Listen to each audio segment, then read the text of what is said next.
200 தொகுதிகளில் திமுக வெல்வதற்கான வாய்ப்பு எப்படி இருக்குன்னு பாக்குறீங்க? வாய்ப்பு நல்லா இருக்கு.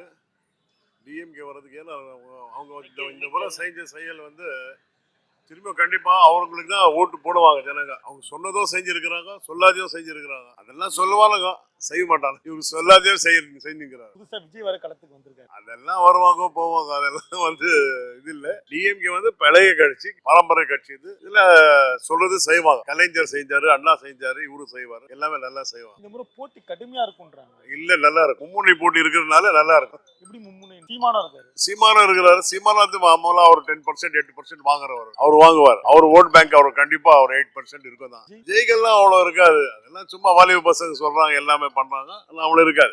அவ்வளவு இருக்காது. நம்ம ஸ்டாலின் சார் எந்த ஒரு குறை இல்லாம எல்லாருக்கிட்டையும் சரிசமமா பழகிட்டு இருக்காரு. எல்லாருக்கும் அவங்களுடைய உரிமையை அவங்களுக்கு கொடுத்துட்டு இருக்காரு. 234 தொகுதியிலையும் நம்ம டிஎம்கே தான் கொடி. அவங்க தான் வெல்வாங்க, அவங்க தான் ஜெயிப்பாங்க. வெல்ற கட்சி டிஎம்கே தான். மத்தவங்களை பத்தி நாங்களே பேசி அவங்க பத்தி நம்ம பேர் சொல்ல வேண்டிய அவசியமே கிடையாது. என்னுடைய தலைவர் முதலமைச்சர் மு.க. ஸ்டாலின். என் தலைவரை பத்தி தான் நான் பேசுவேன், என் தலைவர் பேரை தான் நான் சொல்லுவேன். மத்தவங்க பேரை நான் சொல்லவே கூட மாட்டேன். அதனால அவங்க பேர் சொல்ல வேண்டிய அவசியம் எனக்கு இல்ல. என்னுடைய தலைவர் ஜெயிப்பாரு சொல்றவங்க எல்லாமே செஞ்சாங்க. ஆனா நம்ம தலைவர் சொன்னது செஞ்சாரு, சொல்லாதையும் செஞ்சாரு. இப்போ 3000 ரூபாய் கொடுத்தாரு இல்லையா, சொல்லவே இல்ல. கொடுத்தாரு. இப்போ கோடைக்கால 2000 ரூபாய் கொடுத்தாருல, சொல்லவே இல்ல. ஊனமுற்றோருக்கு காசு கொடுத்தாரு இல்லையா, சொல்லவே இல்ல. இப்போ மகளிருக்கு கொடுத்த விதவிக்கும் இதுக்கெல்லாம் காசு கொடுத்தாருல, சொல்லல. சொல்லாதையும் செஞ்சாரு, சொன்னதையும் செஞ்சாரு. அதுல நான் பயனடைஞ்சு இருக்கேன். என்னுடைய குடும்பம் பயனடைஞ்சது, என்னுடைய ஏரியா மக்கள் பயனடைஞ்சிருக்காங்க, என்னை சார்ந்தவங்க பயனடைஞ்சிருக்காங்க.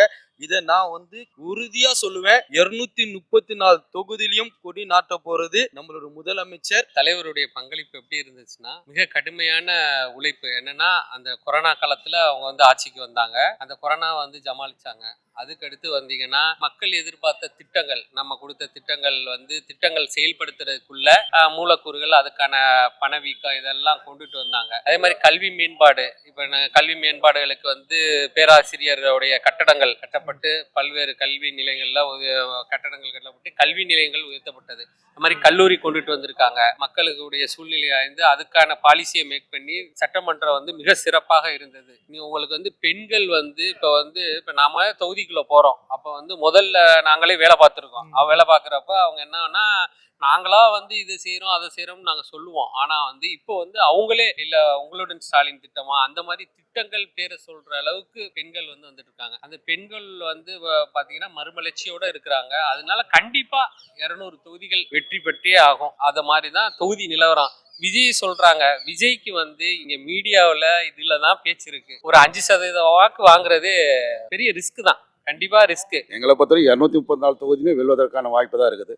மக்கள் மனநிலையும் எங்க பக்கம் தான் இருக்குது கண்டிப்பாக. ஏன்னா அவங்க அனைத்து திட்டங்களும் கருவறை முதல் கல்லறை வரை அனைத்து திட்டங்களையும் ஏற்கனவே கலைஞர் அறிவிச்சார்.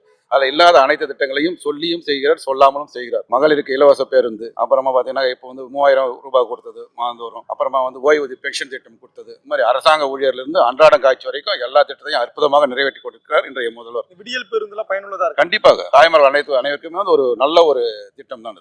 சாமானிய மக்களுக்கு ஒரு 10 ரூபாய் 20 ரூபாய் கூட ஒரு பெரிய காசு. அதை இன்னைக்கு அவங்களுக்கு மிச்சமாகுதுனாக்கா, ஒவ்வொரு வேலையும் போயிட்டு வரும்போது நாளைக்கு 50 ரூபாய் உங்களுக்கு மிச்சமாகும் கூட, அதுவே மாதம் ஒரு 1500 ரூபாய் ஆகுது. ஒரு கேஸ் சிலிண்டர் கண்டிப்பாக அது யூஸ் ஆகும். காய்கறி வாங்குறது கண்டிப்பாக யூஸ் ஆகும். அது மாதிரி அவர் மக்களுடைய அடிப்படை தேவைகளை உணர்ந்து செய்யக்கூடிய ஒரே தலைவர் நமது தலைவர் தான். அவர் இளைஞர்கள் நிறைய அவர் பின்னாடி வராங்க. இல்ல திடீர்னு ஒரு கரண்ட், மழை காலத்துல பாத்தீங்கன்னாக்கா திடீர்னு கரண்ட் வருது இல்லைங்களா. கரண்ட் வரும் மழை காலத்துல பாத்தீங்கன்னா புற்றீசல் அதிகமாக வரும். ஆனா முதல்ல பாத்தீங்கன்னா ஈசல் எதுவுமே எல்லாம் போயிடும்.